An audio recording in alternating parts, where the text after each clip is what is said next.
Imagine, just for a second, that you wake up and something is deeply, fundamentally wrong. You're not dreaming, you're wide awake. You can see your hands. You can feel air moving in and out of your lungs. But a cold, absolute certainty washes over you. You are dead. This isn't a scene from a horror film. It's the real-life experience for people with one of the most bizarre and terrifying conditions in all of medicine. A woman is lying in a hospital bed. Her vital signs are perfectly normal. Her body is healthy, but her eyes are wide with a conviction that chills every doctor who sees her. She insists she's a corpse, that her organs have stopped working, and she can smell herself decaying. This is the frightening reality of Cotard syndrome, a rare delusion that convinces living, breathing people that they no longer exist. In this video, we're exploring the unsettling world of those who believe they are the walking dead. The name walking corpse syndrome is incredibly descriptive, but in clinical settings it's called Cotard's syndrome, or Cotard's delusion. It's a rare neuropsychiatric condition defined by something called nihilistic delusions. A person suffering from this delusion has an unshakable false belief that they are dead, don't exist, are rotting away, or are missing their blood, internal organs, or other vital body parts. And this isn't just a feeling of being sad or empty. It's a profound cognitive conviction. Some patients have even believed they're immortal, but in a truly horrifying way, cursed to exist forever as a decaying, non-living being. It's also important to know that Cotard syndrome isn't a standalone diagnosis in modern psychiatric manuals like the DSM-5. Instead, it's seen as an extreme and terrifying symptom that can show up alongside other conditions, most often severe depression with psychotic features, but also bipolar disorder, schizophrenia, or neurological issues like dementia, brain injuries, or strokes. At its core, the syndrome is a complete betrayal of the self by the mind. The outside world is still there, but that internal feeling of being alive, of existing, has been completely snuffed out. To get to the bottom of this, we have to travel back to Paris in 1880. A French neurologist and psychiatrist named Jules Cotard met a patient who would become infamous in the history of psychiatry. We only know her as Mademoiselle X. This 3-year-old woman came to him with a set of complaints that were simply baffling. She claimed she had no brain, no nerves, no chest, no stomach, no bowels. She was just skin and bone, she insisted. And because she believed she had no organs, she saw no reason to eat. Her delusion went beyond the physical. She said that God and the devil didn't exist, and since she had no soul, she couldn't be saved or damned. She was convinced she couldn't die a natural death and was condemned to live forever unless she was burned. Cotard was fascinated. He dubbed her condition le délire des négations, or the delusion of negations. He saw it as a new, severe form of depression, marked by deep anxiety and feelings of self-hatred. The story of Mademoiselle X, however, ends tragically. Gripped by the powerful delusion that she didn't need to eat, she ultimately died of starvation. Her case was the first to be formally described, and it gave a name and a face to this horrifying condition, which was eventually named Cotard syndrome in his honor. Now, let's go back to the woman in the hospital from the beginning. Her story, which is a blend of many real cases, shows how this syndrome appears today. We'll call her Jane. Dead people don't eat. Don't bother taking my blood pressure. I have no blood. I can smell my flesh rotting.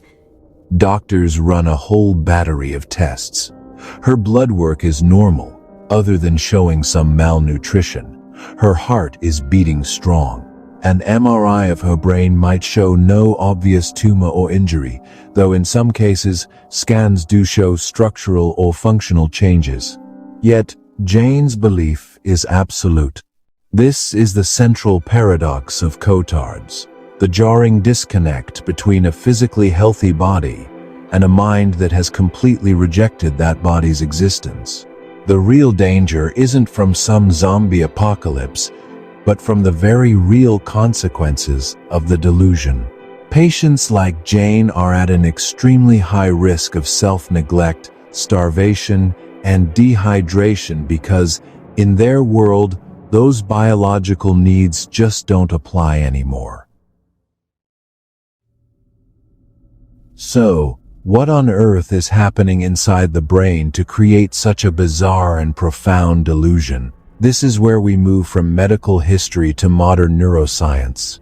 Researchers believe Cotard's syndrome is caused by a major breakdown in certain brain networks.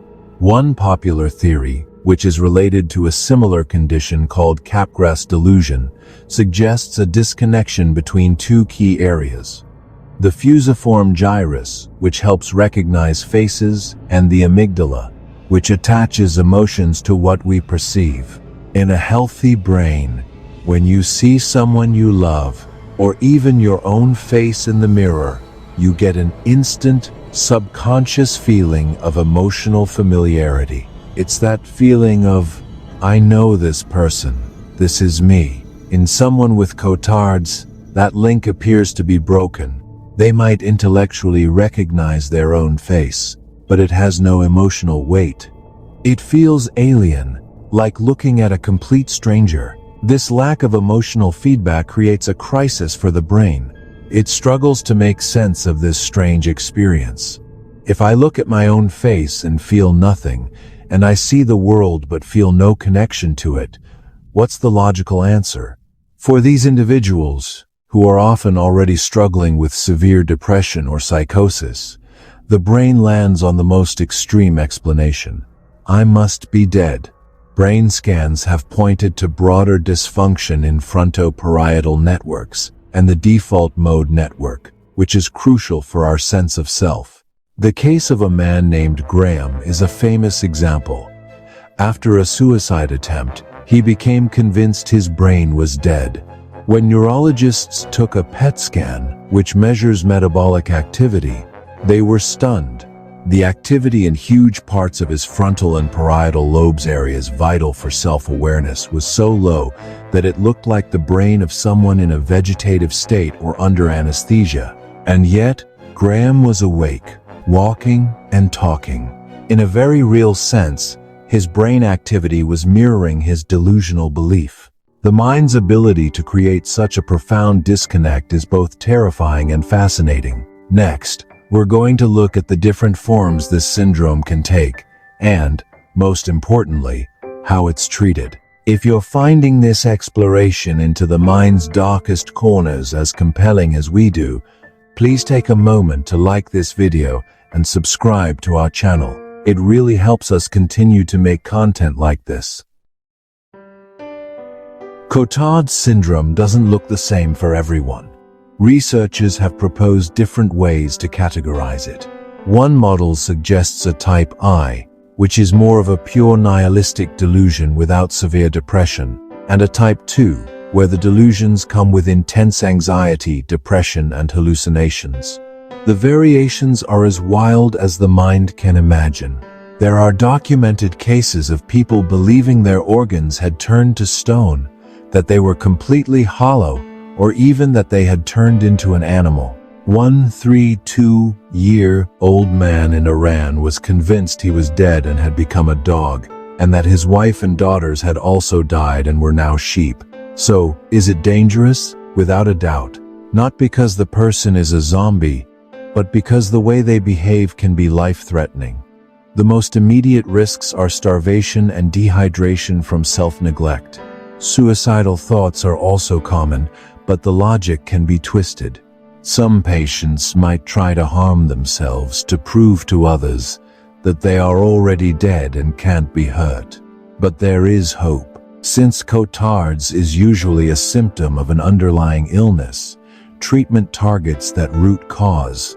A combination of antidepressants, antipsychotics, and mood stabilizers can be very effective. And psychotherapy can help a patient test reality and slowly rebuild their sense of self as the delusion fades. Interestingly, one of the most effective treatments for severe and resistant cases is electroconvulsive therapy, or ECT. While it often gets a bad rap in movies, modern ECT is a safe procedure that can be life-saving.